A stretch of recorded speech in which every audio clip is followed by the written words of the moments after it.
Hey guys, if you're already here, I hope you can hear me. It registers that you're able to hear me. I will be starting in about 10 minutes, so you can just get comfortable, get coffee. Well, I guess it's a little late for coffee, so maybe get water, and we'll start in just a little bit.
Hey gals, I hope you've been able to get in just fine. We've got several people already joined.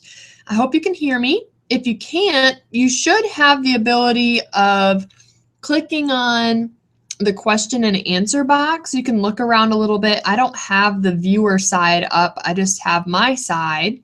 So if you have questions, you should be able to ask them, and I will be able to answer those both throughout the presentation and then also um, during the presentation and afterwards. So if you have any trouble hearing me, if you have trouble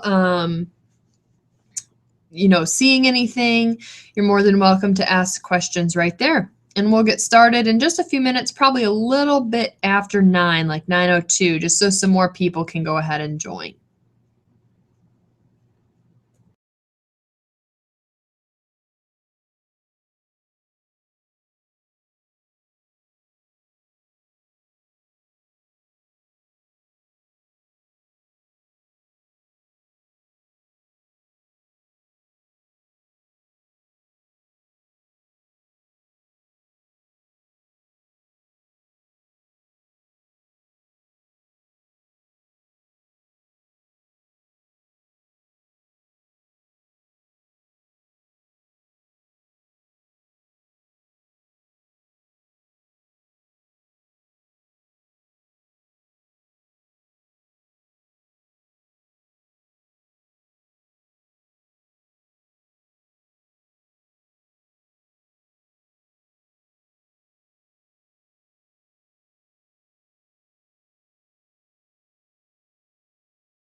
Okay, gals, we're gonna kind of get started. I'm gonna kind of go over what we're gonna do, and I am going to turn the camera on, actually stop screen sharing here for a little bit for the beginning of our webinar. Hey there, here I am. Oh, perfect. Sorry, I'm a little bit of a slouch tonight. I don't look really great. I actually have a bathrobe on. How lazy is that? But I figured you wouldn't judge me because I am at my house. So I can be a little bit lazy. But I am very excited to try this out. This is a fun new thing that I'm kind of testing right now. Just trying to see how it works, if y'all enjoy it. And I actually have a favor to ask you before we get started.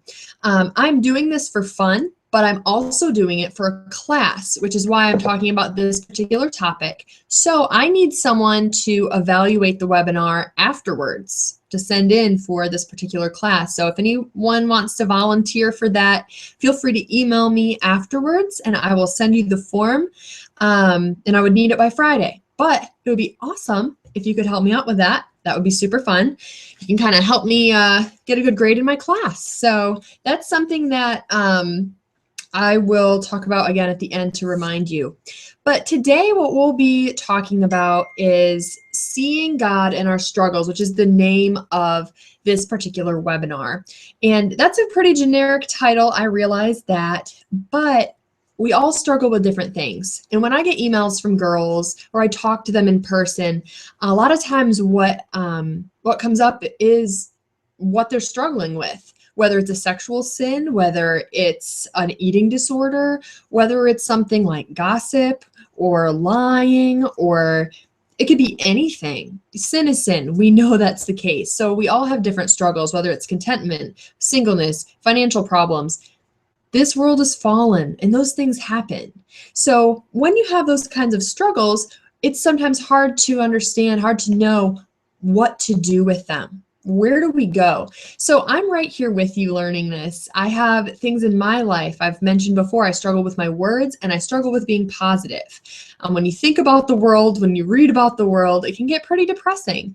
So it's hard for me to sometimes remember that Christ has already overcome. We have every reason to be joyful. So what we're going to talk about today is how we can practically see God in our struggles, see him moving, what to do in those struggling times, those tough circumstances that can help us withstand anything that comes at us. And we have a fantastic example of that in the story of David. And we're going to read that story. We'll not read it word for word, but I'm going to talk about it, kind of summarize it for us. And I'm going to bring up our PowerPoint here while I talk about it briefly. Okay? All right. Also, you should have a question and answer option, so you're more than welcome to go ahead and utilize that. It should be on your right-hand side or down at the bottom, so you can utilize that if you have any trouble. And just so you know, if you need to get caught up on anything, this is being recorded. So you would want to fast forward through the first like 20 minutes because it had to be started before y'all could log in. So you'll have to fast forward a little bit, but it should be good now. All right, so let me get to this screen here. You should be able to see that. And okay. All right. So what we're going to talk about today is David and Absalom. They are our illustration. Now, I don't know how familiar you are with the story of Absalom, but he was David's son, one of many of David's sons. David had several wives, 3 or 4, and Absalom was one of his sons. Absalom was known to be a handsome man. In scripture, it actually says in 2 Samuel 14:25 that no man in all of Israel was as handsome and highly praised as Absalom. From the sole of his foot to the top of his head, he did not have a single flaw. And then it goes on to talk about his hair. This guy had a head of hair to envy. Revlon would love it. He just had everything going for him. Kind of reminds me of Saul. Do you remember Saul from earlier in, I think it's in Kings, where it talks about how Saul was a head taller than all the men in Israel, handsome. He was just fantastic guy, you know, all around. Everybody liked him. They just thought he looked kingly. And Absalom is the same kind of person, very handsome, very motivated. Well, Absalom gets himself into a little bit of trouble. He actually rebels against David. He leaves the kingdom, and then he kind of deceives his dad using a widow to come in with his colleague Joab to come back into the kingdom. And so David takes him back because he loves his son and he wants to have peace with him. Takes back his rebellious son. But Absalom is not up to any good. He acted repentant. He acted like he was ready to repent to his dad for the previous things he'd done. But instead, he begins to plan to overthrow his father. So he sticks around in the kingdom for several years. About 4 years pass, and he is planning to overthrow his father. And he's got some people in his corner to kind of help him out. So he starts making these plans. He starts rallying troops, and he puts his father David on the run. He even in 2 Samuel 17, we hear one of Absalom's allies, Ahithophel, say, "Let me choose 12,000 men, and I will set out in pursuit of David tonight. We'll attack him while he is weak and weary, throw him into a panic, and all the people with him will scatter. And I'll strike down only the king and bring all the people back to you." Because that's what Absalom needs. He needs the people to have a kingdom, because this is all about power. So he says, his ally says, "Hey, look, I'll kill your father, but I'll make sure the people stick around so that you can be their king." So this is all about power. Absalom doesn't even care about his father. He just wants to be in control. He's that selfish. So his father is now on the run, and David is beginning to hear about what Absalom's actual plans are. And a battle ensues, and they're trying to figure all of this out. And eventually, Absalom is defeated.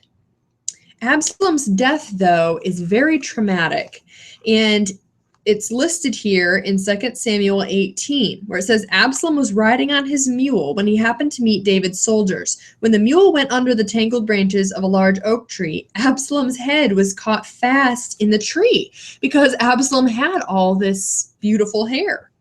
The mule under him kept going, so he was suspended in midair. One of the men saw him and informed Joab, and he said, I just saw Absalom hanging in a tree. And Joab exclaimed, why didn't you strike him to the ground right there? I would have paid you to do so. And that man didn't want to kill Absalom because he's a king's son. So Joab took Absalom, and Joab had him killed by his armor bearers, and then he threw him into the forest.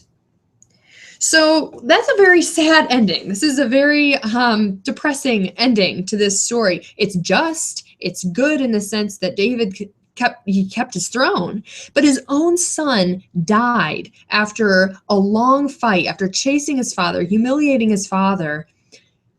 He died trying to gain power. So we see Absalom's side of this, but what about David? How do you think David felt in this situation? A few things that come to my mind would be helpless, frustrated, betrayed, hurt, humiliated. There's so many ways this could go.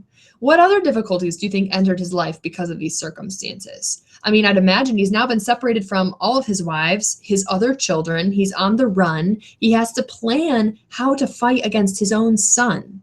So he's in conflict of his love for his son, but then what is best for his kingdom. So he's struggling with that. So what I want you to do is take this story and now consider your own life. Now, we certainly have not suffered the way David was suffering in this circumstance, but we all have difficulties that are very real. Have you ever felt betrayed? Have you ever felt as if you were left behind, that you're lonely, that you're single? Are you in a new marriage where you're trying to navigate what that looks like? Or maybe you're a new mom. Maybe you're in college, you're at a secular school and you're the only Christian. There's a lot of circumstances and difficulties that can cause us to question where God is in the midst of a struggle. All right, I'm going to go back. All right, I'm back.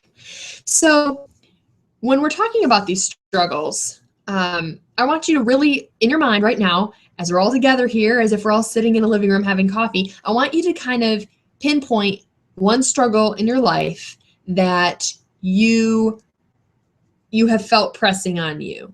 It can be, a character flaw. It can be, like I mentioned earlier, it can be singleness or persecution or a family member or something like that, anything. I want you to kind of choose something in your mind to focus on. And we're going to need that later on. So now what we're going to look at, and if you have a Bible with you, feel free to turn to it, or on your phone, go to Psalm 3, because Psalm 3 shows us what David did in the circumstance that he was facing. And we're going to use his example as our guide for the things you've chosen as your particular struggle. I'm going to choose my job. My job is fantastic and I love it in many ways. However, when I got married, I've been married for 10 months to Mr. M. And when I got married, I didn't realize how often Josh and I would be apart. And that's very hard for me. He travels often. I travel often. Of the 10 months we've been married, we have been apart for 6. So it's been very difficult at times, but it's good for something, but it's a struggle. So I'm going to choose that as mine, and I want you to choose something. And we're going to read through Psalm 3 through the whole chapter because it's very short. Psalm 3 is about confidence in troubled times, my Bible says. And then the note says, a psalm of David when he fled from his son Absalom. That's why we read the story of Absalom. Verse 1, Lord, how my foes increase. There are many who attack me. Many say about me, there is no help for him from God. But you, Lord, you are a shield around me, my glory and the one who lifts my head. I cry aloud to the Lord, and he answers me from his holy mountain. I lie down and sleep. I wake again because the Lord sustains me. I'm not afraid of the thousands of people who have taken their stand against me on every side. Rise up, Lord. Save me, my God. You strike all my enemies on the cheek. You break the teeth of the wicked. Salvation belongs to the Lord. May your blessing be on your people. We're going to break this down, but I want you to kind of consider what he's saying here. He starts out stating the facts. The facts are he was being chased by thousands of evil men. Not just his own son Absalom, but Absalom had rallied up all these fantastic fellas to help him chase down his father. And they weren't great guys. So they were increasing. They were increasing probably daily, at least weekly. More and more people were joining Absalom to attack him. So many of them probably were saying, there is no help for King David from God. He is left on his own. There's nothing that he can do about this. He is just going to be stuck where he is. But in the middle of this circumstance, David cites a few very important things. We're going to break this down into 3 steps. I like organization. So the first thing David did was he acknowledged his needs to God. So in verses 1 and 2, he acknowledged his situation. He told God, this is what's happening. Do you think we have to tell God what's happening? Probably not. He knows what's happening. He knows that there is a tough circumstance that we're in. He sees it. But by acknowledging it, we evidence that we want God involved in the situation, that we want his help, that we want to talk with him about this, that we want to involve him in our lives. We're saying, God, I don't have control over this. And the truth is we don't have control, but we like to think that we do a lot of times. So when we come to God and we say, Lord, I need your help on this, we're acknowledging our need and our dependence and our trust and our faith in God. So David says this, but then he moves on to take a second step. And that step is reminding himself of God's character. And this is something, when I was doing the study of this passage, I was very excited about this because I realized how practical it is. And I'm extremely practical. I love to have lists of things to take away and to actually implement after I listen to something. And so I hope that's what you can do, is you can actually implement something after this webinar. He reminded himself of God's character. And we're going to look at exactly how he did that, because I'm going to screen share one more time. All this back and forth keeps you listening. All right. So he acknowledges his needs to God. Then he reminds himself of God's character. So if you have the psalm in front of you, and even if you don't, we're going to look at verse 3. He states, after saying that he is in a dire circumstance, you, Lord, are a shield around me, my glory, and the one who lifts my head. He states that God is his shield. He's his protection. God is our protector, our provider, the one who stands between us and sin, between us and destruction. Does that mean that we're never going to die? No, we're mortal. But it does mean that God will be with us. I listened to a webinar through influence.net, the Influence Network, which is a fantastic resource for women bloggers. And Heather Borsman is the one who actually gave the webinar. I loved it. And she was talking about the promise of God in hard times as well. She described it as the promise of his presence. We often think that in hard times we have the promise of hope or joy or love or peace. But what she said, and what stood out to me the most, was that the promise that God gives you is not his hope, his peace. The promise is his presence. So when David describes God as his shield, that's a wonderful example of how God's presence protects us when we are in these difficult circumstances. It surrounds us on every side. There's actually a worship song called You, O Lord, Are a Shield About Me. I remember I played it for a piano recital when I was 16. You can't forget that kind of thing. But it's an excellent song, and it's an excellent concept. In verse 3, a little further on, 3b, he says that God is his glory. Basically, God is his goodness, his justice. He is the justifier of David, that David doesn't need to get his glory from being king or having a throne or a beautiful palace because he's on the run right now. He gets his glory from God. because he is the one who lifts his head.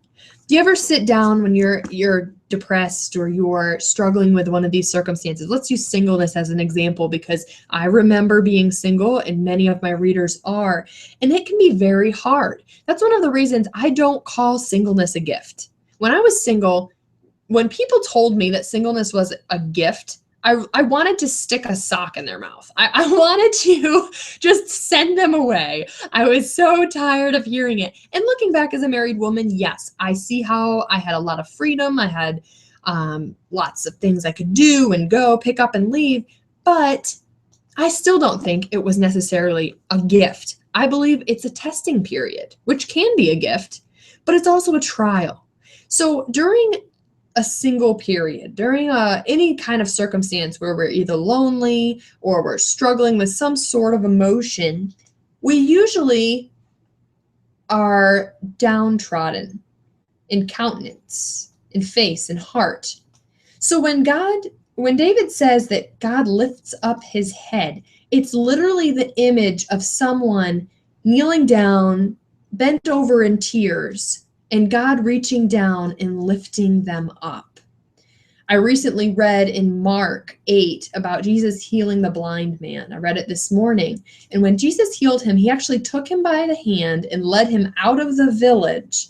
And then he put his hands on his eyes and said, "Be opened." When I went back over my notes for this webinar, that same concept seems to come out of this passage when he says he lifts us up. He takes us by the hand and he leads us forward. He lifts us up out of our circumstances when we call on him, when we trust him. He's right there. He takes us by our hands. He lifts up our face to look into his. And isn't that a wonderful thing? I just love picturing that. And I want you to picture that for a minute. Next time you are struggling or you're emotional over something that is just too big for you to handle, just picture God lifting up your face to look into his. It's such a beautiful image. I love that David uses that here. He also says that God answers us when we call. That's in verse 4. He says, "I cry aloud to the Lord, and he answers me from his holy mountain." God is so pure and so great. It's amazing that he answers us when we call. It really is. We are humans, and that's so hard to comprehend when you come from Christian culture where we're always talking about God and we love God and we sing to God and we do all this stuff about God. We forget sometimes the majesty of who he is and the fact that he answers us when we call. This is one of the reasons I encourage having a prayer journal and writing down your requests and then also writing down the answers, because no matter what situation you're in, you'll be able to look back and you'll be able to see God's faithfulness. One of my favorite examples of this is I actually wrote letters to my future husband intermittently in a little book that I had for about 5 years before meeting Mr. M, Josh. And I have one letter in the booklet that I gave to Josh on our wedding day that said, it was a prayer. It was a letter that just said, I'm looking forward to meeting you. I'm praying for you, just praying that God is with you as I, face this time of loneliness, because I was lonely at the time. Well, I looked at the date after we were married, and I realized I had already met my husband when I wrote that letter. I just didn't know it yet. God was so faithful as I was coming to him and telling him, my concerns and praying for my future husband. I already knew him, but I just didn't know. And I just think that's such a great example of how God answers us when we call. It's not always going to be a husband, but no matter what it is, whether it's a job, whether it's a relationship that needs healing, or you physically need healing, God hears us. And the point of that prayer is to bring us into a closer relationship with him.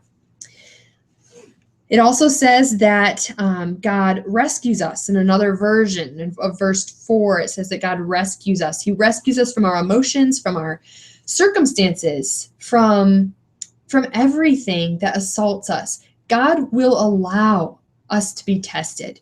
But remember that nothing reaches you that isn't filtered through his hand. He's not standing up there wringing his hand saying, oh man, how did that get through and touch Becky? How did that get through and touch Haley? Oh my gosh, what am I going to do?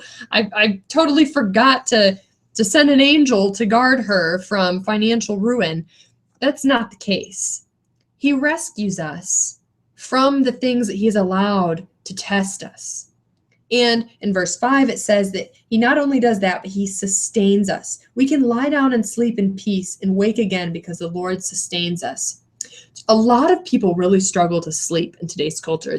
There's all these reports going about how we need to sleep, we need to get enough rest, but people sometimes, they have a hard time sleeping. They take sleeping pills or they drink alcohol to try to help them go to sleep. But when you trust God, when you give up those stressful things in your life, those worries, into his hands, he sustains us in peaceful rest. I find that hard because I stress about almost everything that's able to be stressed over. I just finished season 3 of Downton Abbey and I want to eat everything in my kitchen. I'm just emotionally drained. That's a bad example, but I do get very stressed out about things. And that is something that evidences I'm not trusting God with those situations. Not Downton Abbey, but generally life situations such as money and job, relationships, getting things done on time, fulfilling all my commitments. I can be sustained in peaceful rest as I acknowledge these to God, acknowledge my needs, and then remind myself that God is my shield, the one who lifts me up. He answers me when I call. He's my rescuer and my sustainer. And that's such a wonderful, wonderful comfort. All right, so I'm going to go back again before we kind of talk about this here. I hope that you have thought in your mind about what would be your particular struggle. So what would be the issue in your life that you are facing right now? And now what I want you to do is think about an attribute of God that counters that difficulty. Because that's what David did. Did you see the circumstances that he was in? The circumstances that he was in necessitated a rescuer, a sustainer, someone to answer him when he called. He needed all of that. He needed someone to come to his aid. And that's what God did. God came to him and rescued him. And that is what God can do for you in your circumstance. I'm going to stop sharing here real quick. There, I'm back. Whatever your circumstance is, whether it's singleness, whether it's a financial issue, maybe you're trying to pay off student loans, whatever it is, there's an attribute of God that covers that struggle. Say it's a financial problem. God is Jehovah Jireh. He is our provider. Say it is singleness. I always considered God my kinsman redeemer. In Habakkuk, I believe it says that, or Hosea, or both, it's both, I think, that God loves us like a beloved, like a bride. And in Isaiah, I love a passage in Isaiah, I think it's Isaiah 62, where it talks about how for Zion's sake, we will not be silent because God is our bridegroom. Those kinds of things comfort us to know that God is everything we need for every circumstance that comes. So we can see him in our struggles because he is constantly present, offering everything that we need, the peace, joy, hope, love, reassurance, security, everything. That's what he is. When that becomes hard to believe, I always think about the fact that every good thing that we see in this world had to come from somewhere. It had to. How do we know what good is? How do we know how to even love someone? How do we know to be kind? Those things come from somewhere, and they come from God. They're from his character. So when you realize that all good things in this world have to come from somewhere, and they have to come from God, you can trust that he is the source of everything you need because he was the one who created the world and all that's in it in the first place. So you can hunt around the world to try to find something to satisfy. But in the end, The source of the world is the source of everything that you need for the struggles that you're facing. So today, this is a short webinar, but I wanted to keep it short. I wanted to just have you all consider what attributes of God counter what you're facing. I have a challenge for you. I would like you to write down your struggles this week, whatever it is, and then find an attribute of God that compares to that particular struggle. And then I want you to find 3 verses for that attribute and use those this week whenever that struggle comes up or you start to worry about it or stress about it.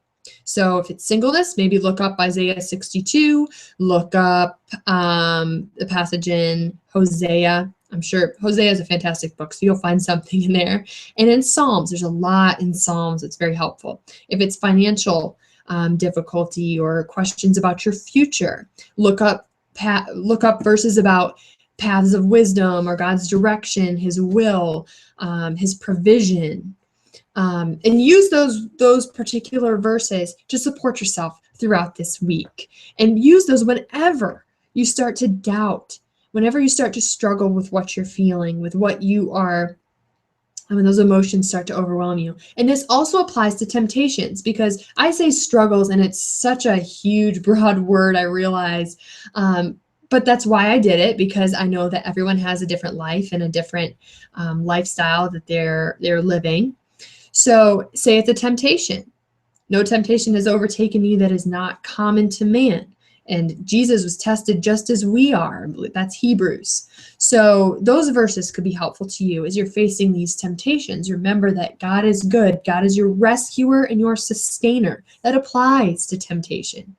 So this week, that's my challenge for you. I would love it if you would just try it out and report back to me if it works, if it helps. I'm doing it too. I'm right here with you. This is all part of the How Holy movement that was started by some of the readers. I can't get over it. They send me these pictures and it just blesses my heart so much. But based off the post, how far is too far? Stop asking how far is too far. They've started doing the hashtag How Holy to ask themselves, how holy can I be in every decision? So when you are making these decisions and you're overwhelmed with that feeling of that struggle, that emotion, think about, how holy can I be in this situation? And let it remind you to exalt God's attributes in that particular moment. Remind yourself, God is loving right now. I don't need to be lonely. He will fulfill me. He has it all in hand. He knows my desires. He's going to take care of me. I don't have the money for this right now, but I know that God is going to provide for me, and I'm just going to trust that. I have a cool story about that, actually. We use Dave Ramsey's financial peace method for our finances, and it's fantastic. Highly recommend it. So we're paying off our student loans right now, and we're getting very close, but that means that we don't have a ton of money for Christmas presents, and we both have very large families. So it was going to be a little difficult, and I was trying to get creative to make the gifts happen for this Christmas. But I got an envelope in the mail and I thought it was just another insurance claim. I get them all the time and I don't like to look at them. So I had left it, not really looked at it. So I opened it several days later and it was a refund check for enough money to cover all the Christmas presents for both of our families. And I have 5 siblings, he has 6 siblings and parents, and then nieces and nephews. So that's a lot of people. And it was just such a blessing that God provided that to help us right in the time we needed it. He also provided another surprise that helped us pay down the loans faster. There were so many things that God provided to help us in this endeavor financially. So God knows what you're struggling with. He knows the things that you don't pray for. I never prayed for Christmas money. I didn't think about it. I mean, it crossed my mind and I was a little worried about it, but I just figured I'd make do. God answers our needs before we even know that they're there. He is that caring and that loving and that wonderful. And that should make us worship him. That just should make us so grateful for who he is, reminding us of who he is and how great a God it is that we serve. We forget that sometimes. We hear God, we hear Jesus, we're so used to hearing their names, but we forget exactly how kind our God really is. And David knew that. And that's why David wrote the way he wrote, because he truly knew God and he loved him so dearly. So that's the conclusion of our little webinar for today. I wanted to do a short one, again, just as a starter, and then I will take suggestions for future webinars. What topics would you like to see? The nice thing about a webinar versus a video is that I can actually answer questions on site. So you're welcome to ask questions now, or send me suggestions for future webinars. I would be glad to do that, because that way I can interact with readers while talking about topics that are more popular even. Some of the relationship posts that I do are very popular, so that could be a good webinar if you think the interaction would be more fun. So thank you again for joining me today. I really appreciate it. I'll leave it open for questions a little bit longer while I put the PowerPoint back on the screen.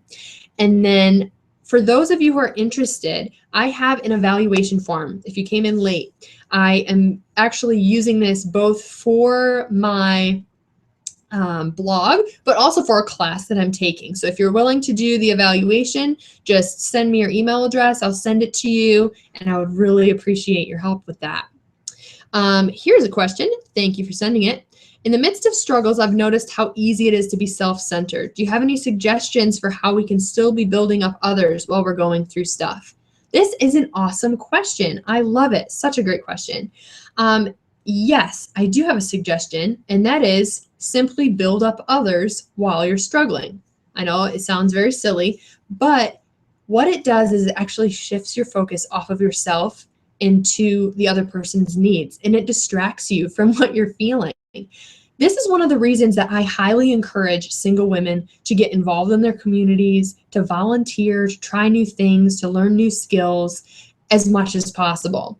Not that they aren't doing anything already, but sometimes we get in a rut where we are doing the same things, and every day the monotony starts to help make us think more often about what we're struggling with.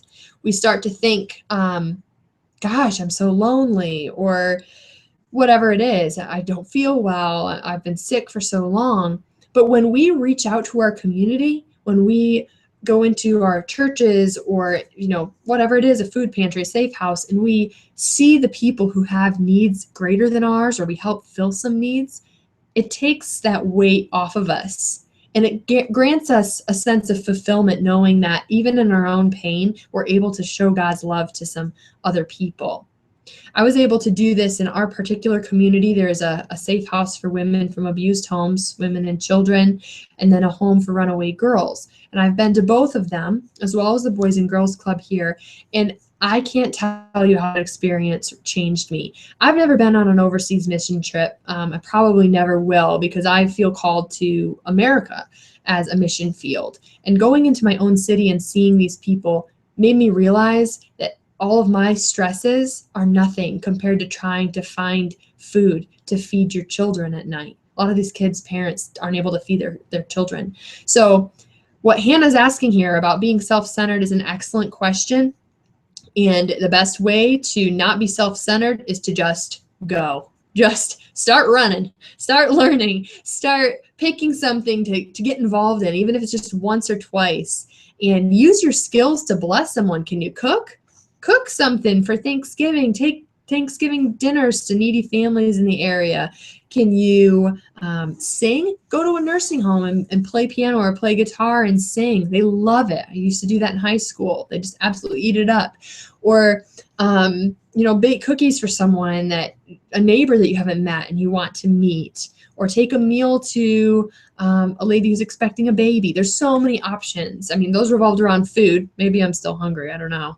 But you can definitely come up with whatever fits with your skill set to work into your community, and you'll definitely see that your struggles start to diminish. So are there any other questions while I pull up our PowerPoint again here, just so I can leave it up on the screen?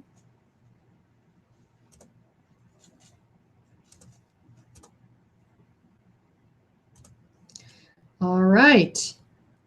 I think that's it, ladies. But again, I am so grateful for you joining me today. It's such a blessing every time I get to interact with you all. And again, the recording will be available on YouTube. I'm going to try to edit out that first portion because I think it was just kind of sitting there for 20 minutes. But after that, you guys are welcome to go. I hope you have a wonderful evening. And please email me if you have any questions or if you're willing to do the evaluation. My email is Phelicia Delta, Phelicia, Delta, @hotmail.com. And I would love it if I can get at least one person to do that for me because you'll be helping me with my classes. So thank you again, and I hope you guys have a wonderful night.